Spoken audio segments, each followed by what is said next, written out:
Thank you very much. I'm very pleased to be here. I've enjoyed the last 2 days tremendously. I think everyone here has, and thank you for staying here all the way. My name is Robert Barron. I work for a small company called IBM. I think most of you have heard of it.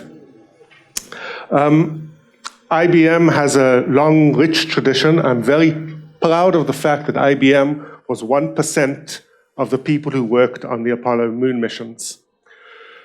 What we're going to be talking about now is in honor of the 50th anniversary of the moon landing, July 20th, 1969, are some of the operational and resilience lessons that we learned during the trip to the moon and back, and how these lessons, while they were relevant in the 60s, are just as relevant in the 2019s and 2020s to come.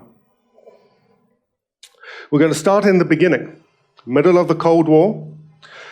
John Kennedy, the young president of the United States, announces that America is going to win the space race.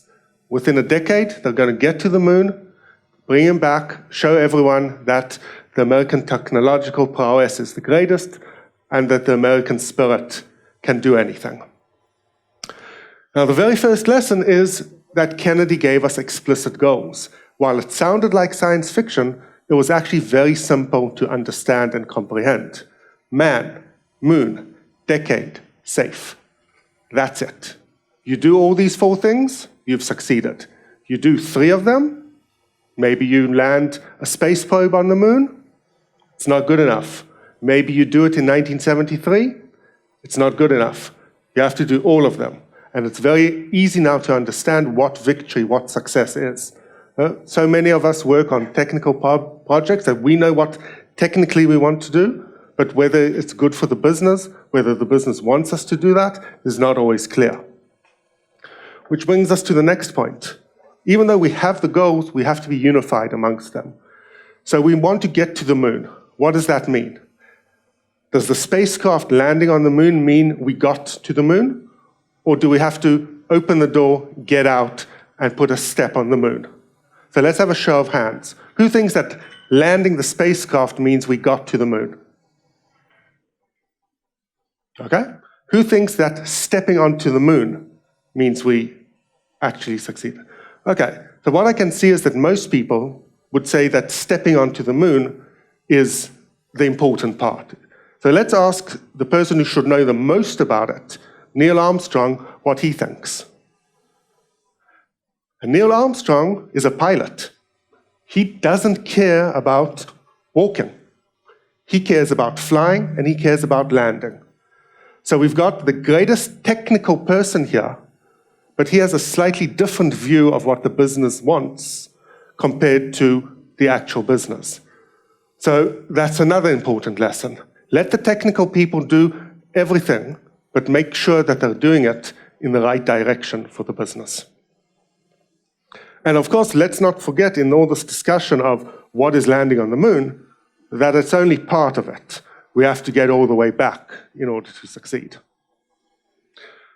So if we ask an engineer in the 50s and the 60s when they're working on it, if we ask a child today, if we ask virtually anyone, how should we get to the moon? Most likely they'll talk about something that looks like this. A big rocket that takes off, goes all the way to the moon, lands, people walk around, get back in the rocket, and come back.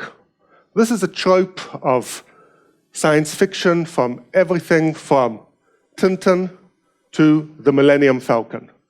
We have a ship that takes us all the way. In technological terms, we might call this the monolith. The one thing that does everything. But there's a big problem with this monolith going to the moon. And you can see that we've carried the fuel tanks, we've carried the engines, we've carried all sorts of things that we don't need all the way to the moon and all the way back. And this is a big waste. So when the NASA engineers started designing this simple solution, which they called direct ascent, they saw that it would be too expensive. It would take too long. It would be too difficult to achieve. And they went on to say, no, we need to split it up. We're going to have a medium-sized spacecraft that will take us to the moon, and a teeny tiny spacecraft that will only take 2 astronauts from orbit around the moon to the moon itself. Let's look at how this is going to work. We're going to take off from Earth with a big 110-meter tall rocket. As the rocket goes up, as it empties its fuel tanks, it drops away the unnecessary parts, getting lighter and lighter as it flies. We get into orbit around the Earth, and the top 20 meters, which have the 2 spacecraft, the medium and the small, come out of their protective shells. They do a little ballet to link up, and then they go off to the moon. We started with 110 meters. We've got about 20 meters going to the moon. We get to the moon, and the humans go from the medium spacecraft to the small spacecraft, separate while they're spinning around the moon, and land on the moon. Land on the moon, have a walk, do what we want to do, and then we take off. But again, we've got this spacecraft. Not everything is going to go up. We're going to split in half again. So we've got an even smaller, a tiny little spacecraft, which goes up. We link up again. We turn around, and we go back to Earth. Once we get to Earth, even this medium spacecraft is going to split up again, because we don't need a heat shield, which is very heavy, to get all the way back to Earth for this now empty tank of fuel. And then we go into the Earth's atmosphere, parachute, and land on the ocean. We started with 110 meters. We end up with less than 3. But we went all the way to the moon and back in the cheapest way, in the fastest way, in the most achievable way possible. And depending on your background, this diagram of all the stages that we go through might remind you of a CI/CD pipeline. It might remind you of a transaction that you're tracing. And all these things are true. Because what we said was, instead of a monolith, we're going to have a series of microservices. Each one is going to do exactly what it needs to do, one job, one role, and we'll discard it when we're finished with it. Or it can be a CI/CD pipeline, where we're trying to get through and doing various tests along the way, and only if we achieve one step, we're going to get there. So this is much more complicated than just having one big rocket that will go from one place to another. Just like a distributed microservice architecture is more complicated than a monolith. But the fact is that the monolith is too difficult to achieve. It's too expensive. And this is something that we can take bite-sized pieces and do. So now that we know what we want to do, and we know how we want to do it, we've got to do it. And we're not going to start off with getting to the moon. We need to start off with agile development, minimum viable products, step by step, proving everything that we need to be able to prove so we know we can get to the moon. So the first thing the Americans tried to do with Mercury was, the MVP was, be the first human in space. That failed, because the Russians got there first. But they continued with this project, and they first American in space, first American to orbit the Earth, and even more importantly, how do I operate a spacecraft from the Earth? The spacecraft is flying too fast. The spacecraft is changing too often for the astronaut to be able to control everything. If there's an emergency, if something unexpected happens, he doesn't have the reflex, he doesn't have the documentation available, he doesn't know how to solve the problem himself, so we need mission control in Houston to watch over him and solve the problem. And if this sounds to you like instrumentation, NOC, observability, well, you're right. It's exactly that. And that's what they learned from this first project. The second project, the Gemini Project,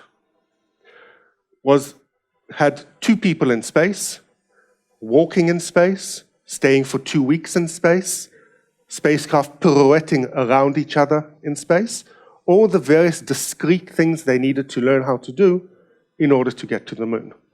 Again, MVP follows MVP, test follows test, success follows success, failure follows learning from the failure, and a success.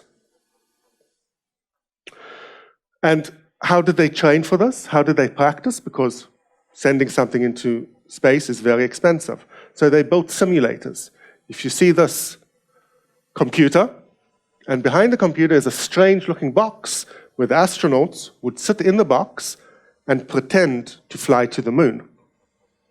And they would pretend, and they would pretend, and they would pretend and train. And for every hour they spent in space, they would probably practice for at least 100 hours on the ground, trying different combinations of things, seeing what happens when there's a failure, what are the responses that we have for failure.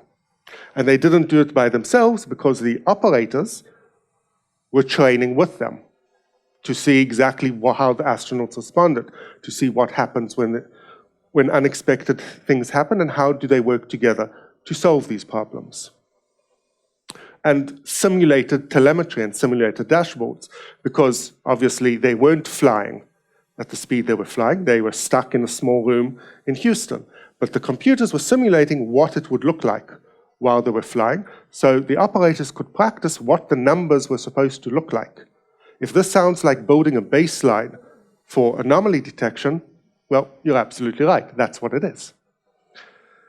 They even went so far as building plaster models of the moon, where you had the camera photographing the moon, showing it to the astronauts through their window in a television screen, and when the astronauts moved the simulation, the camera would move at the same time and show them how they were flying over the moon. So that essentially, when it came to landing on the moon, it should be as familiar to them as driving home. Everything was documented. All the various procedures, all the possible failures, documented and documented and documented, and typed out and printed. This is a document showing what the flight plan is supposed to be. Okay? This is an hour-by-hour description of a perfect flight. All the problem solving were in other documents. And it said that the documentation to get to the moon, if piled up page by page, would nearly take us all the way to the moon just by itself. And it's not just the people on Earth. The astronauts had special booklets printed for them that they would stick on their arm, and was special paper that they could turn with the special gloves, so they could see exactly what they were supposed to do when they were supposed to do it. So on the one hand, we have the chaos of the testing. Chaos engineering is not something that requires virtual servers to stop and restart, but they did it back then. But on the other hand, order, because we need to know what the solutions are, we need to document them so that once we've solved a problem, we know what happens next time. So we've done all our MVPs, we've practiced all the way, we have all our routines, we know what we're going to do, and we're flying to the moon. And just before we land, the computer reboots. So how do they solve this problem? So the Apollo computer does three things. It collects information from the various sensors, which tell the computer how fast it's flying, where it's flying, radar, things like that. Shows the information to the astronauts in this very high resolution super screen with so many buttons, and it's not a touch screen, but it's just as good.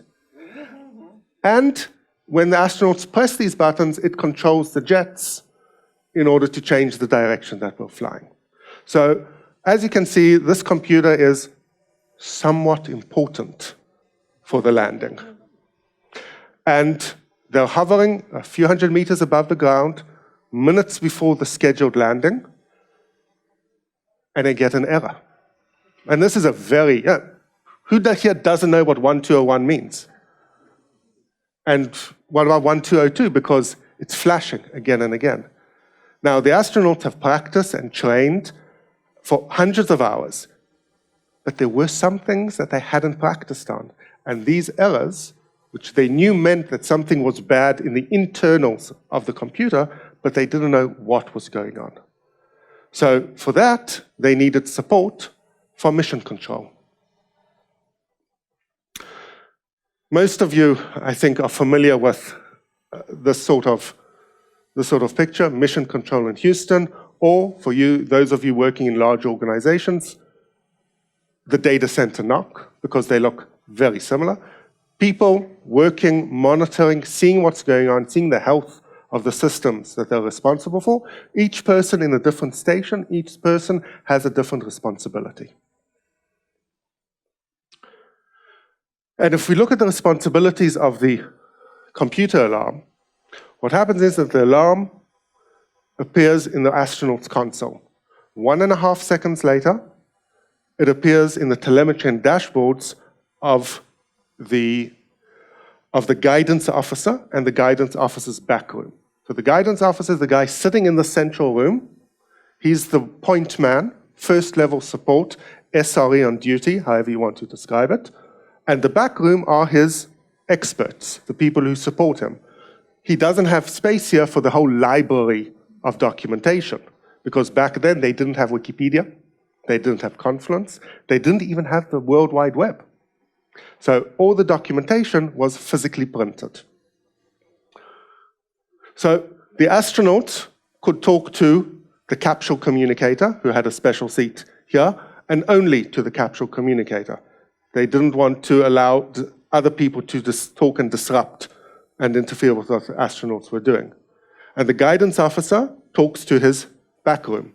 And we have other controllers, each of which are responsible for a different aspect of the spacecraft. Maybe the flight engines, maybe the battery control, maybe the telescopes or whatever, and they have their own back rooms.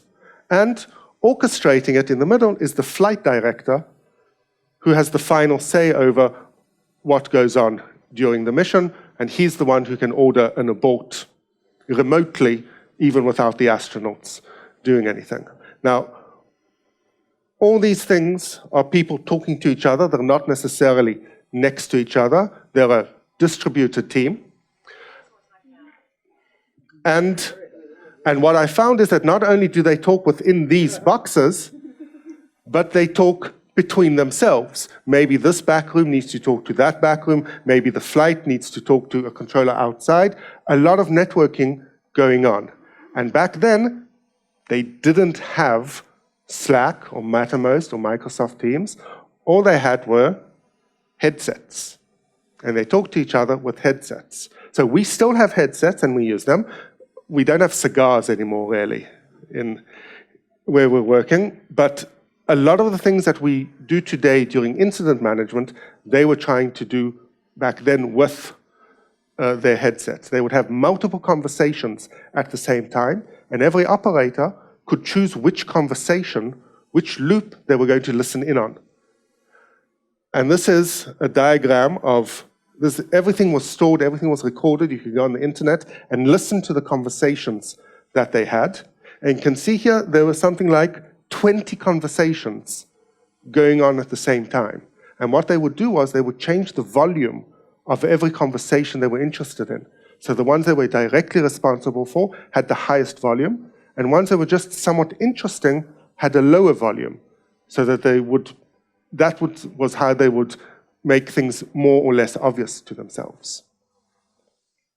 And so what happened in this conversation was that the guidance officer was talking to his back room, and the backroom guy actually knew what 1201 meant, because he had studied and prepared and practiced and simulated and pre-mortemed and documented. And obviously 1201 means execution overflow vacancies, obviously. And 1202 means execution overflow jobs. Completely different thing. So this doesn't help us that much. We know that there's an error. We know that there's an internal error. Should we abort? The computer is what we know is that this is similar to a memory exception. Out of memory, out of CPU, and this is a real-time computer running out of memory. it reboots. Does this mean we need to abort? The computer is rebooting. So fortunately, they prepared even for this. And they had a flight plan, and they knew where the spacecraft was supposed to be at any minute during the flight. And they knew what speed it should have. And when they compared the actual position of the spacecraft with the plan, they saw that despite the reboots, it was still flying okay. So if we look at the golden signals, we're usually talking about latency, traffic, errors, things like that. They were looking at speed, direction, angle, and stability of flight. And they said, okay, the computer's rebooting, but it's still, between reboots, it's flying okay. So let's take a chance. We're not going to abort canceling the mission as long as the golden signals are okay. Just like if we've got a virtual machine rebooting in the middle of the night, we're not going to page someone up and wake them up at 2 a.m. if one computer goes down, but the service is still available. So the lesson here is we do want to monitor as much as we can, but we're going to take action only on things that we know are important. But it took a lot of nerve to say, let's go on despite the rebooting computer. And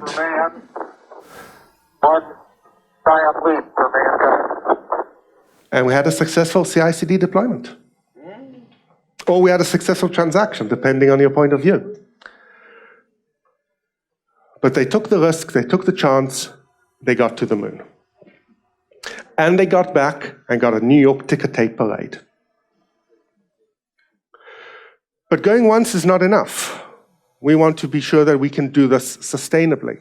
And the very next mission, November 1969, just over 50 years ago, started off very well for the first 36.5 seconds. It was a perfect mission. And then lightning struck the rocket. You don't need to be a NASA engineer to know that this is an unplanned and unwelcome occurrence. The spacecraft overloaded, and basically the whole power network went down in the Apollo spacecraft. And when it tried, the emergency batteries hooked up, they started getting metrics which made no sense. They were getting angles that were beyond 360 degrees. They were getting negative amounts of fuel in the fuel tanks. They were blind. The astronauts were just seeing all these alarms going off, and the people on the ground were seeing garbage. So how can we solve the problems? Fortunately, one man, John Aaron, had seen this sort of thing before. A year earlier, during a practice in Houston, there had been a power failure in the building. And when there's a power failure in the building, you say, okay, we're going to cancel the training till we fix the power. Everyone can go home except for the electricians. And during the power failure, he saw these strange patterns, and he didn't go home. He said, why am I seeing these patterns here? Why am I seeing this garbage information? I should not be seeing it. It doesn't make sense. So he took the schematics of his console, and he started talking to the people from the simulation, and he started talking to the people from the power in the building. Why are we seeing this unusual information? And they didn't tell him, this isn't your responsibility, stick out of it. They said, oh, that's interesting, let's find out. And they discovered that there was a small little component that was translating the analog measurements to digital information, translating the physical reality to what they see on their consoles. And if this sounds a little bit like IoT to you, that's because it is. And they saw that the component that was responsible for this translation, after the emergency batteries went up, didn't function properly. And they needed to switch it into an auxiliary position.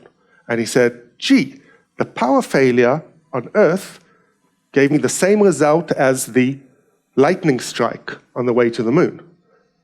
Maybe the same result, maybe the same action will give me the same result.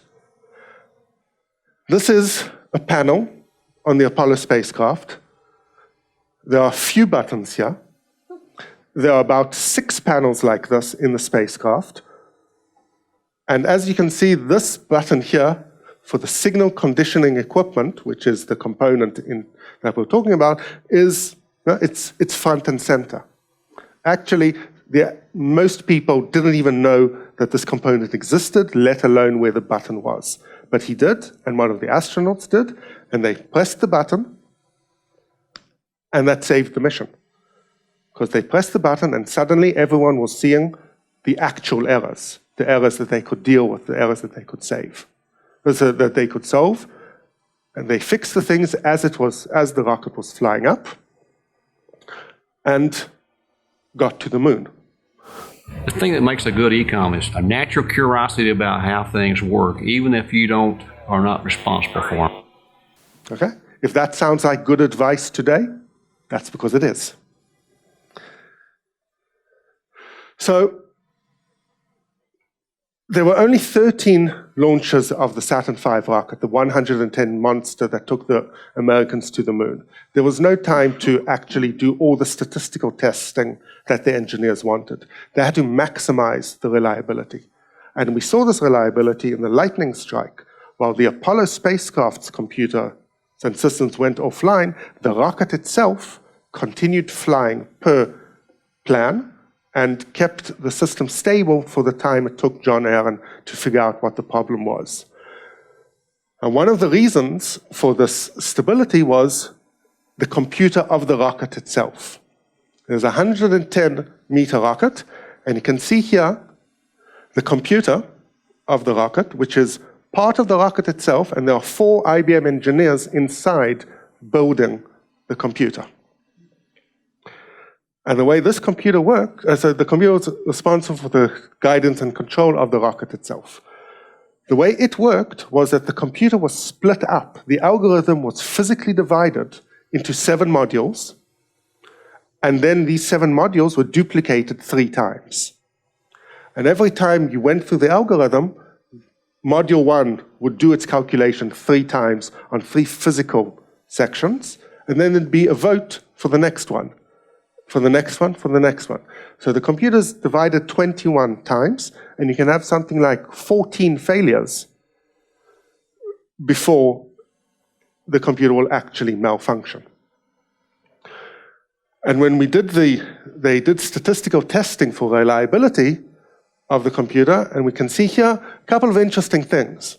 First of all, testing reliability over time, at 100 hours, we only get 2 nines of reliability. At 500 hours, we're down to 9.7 reliability, which is bad. But remember, this computer only needs to last as long as the launch. So we're talking about 10 minutes, 20 minutes of time before we don't need this rocket anymore. So suddenly, 2 nines over 100 hours doesn't sound so bad. I assume, this is from IBM documentation, I can only assume that they couldn't run the tests for 10 minutes and get a statistical reasonable result. Another interesting thing here is if you look at the various components that they were testing, the logic and the physical memory and the power supply are actually all part of the same thing. There's no abstraction here. We're used to thinking about software and hardware and front-end services and back-end services and middleware. This page is actually the only page which has something which is alien to us today. This is so unlike Kubernetes. You thought you wouldn't hear Kubernetes in this speech, didn't you? But this is so unlike the things that we're used to considering, where the hardware is abstracted away, the software should be in a mesh and completely not dependent on everything else. But some things have changed in the last 50 years and changed for the good, I think. So we've landed on the moon, we've done it a few times, everything's very successful. As a point of coincidence, the last mission to land on the moon, Apollo 17, splashed down back on Earth on December 19th, 1972, exactly 47 years ago. So that's a nice coincidence for the speech. Before we finish, there's a little bonus lesson. There's always a question, why did the Americans get to the moon before the Russians? If you think about it, the Russians started off much more strongly than the Americans. First spacecraft in space, Sputnik 1. First animal in space, Laika. First man in space, Yuri Gagarin. First woman in space, Valentina Tereshkova. First time they had 2 spacecraft flying at the same time. First man to walk in space. First. And at some point, they stopped being first, fell back, and the Americans got into space, got to the moon first. So there are lots of reasons for this. But one reason, which is relevant to the way we work, is the difference between a proof of concept, which is a technological test to see whether something is feasible, and a minimum viable product, which is the smallest possible usable and business valuable instance that you can create. And if we consider what the Americans did with the various missions, they were building MVP after MVP, building on successes. And if we look at the first generation American spacecraft, Mercury, and the first generation Soviet spacecraft, Vostok, these were each MVPs in their own right. They did what they were supposed to do. When they wanted to get to the next level of MVPs, the Americans developed a brand new spacecraft called Gemini. The Russians didn't.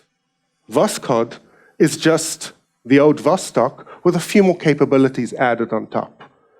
A few POCs. You want to walk in space? The Americans added doors to the spacecraft. The Russians added a hatch, just changed the shape of the hatch, which meant that even though they could walk in space, they couldn't actually do anything useful with that.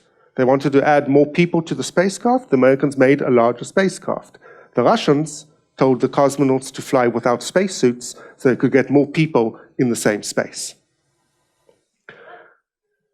So by the time they wanted to go to the third generation, which is the one that would get to the moon, the Americans simply went 1, 2, 3. The Russians went 1, 1.1, and then the jump to 3 was much more difficult and took much longer than they expected. So the lessons we've learned, there'll be a test at the end of this during happy hour. Explicit goals, unified goals, split monoliths, blah, blah, blah, blah, blah, blah. You can watch the video of this if you really want. But the lessons of lessons, the things that I really want you to remember, which have nothing to do with Apollo, but all to do with what we do day to day, are that the more things change, the more things stay the same. Don't reinvent the wheel. See what other people have done before you. Try to learn from them. Resilience, availability, observability, everything. I'm repeating things we've heard throughout this day, but they're true. It's not tools and technology. It's humans, processes, practice, and practice. You have to have a best practice, and you have to practice the best practice to make sure that you know how to do it properly. And you have to have a good plan. You don't have to stick to the plan. You have to know how to go beyond the plan when things go in an unexpected way. But if you don't have a plan and you're just making it up along the way, it's even more difficult.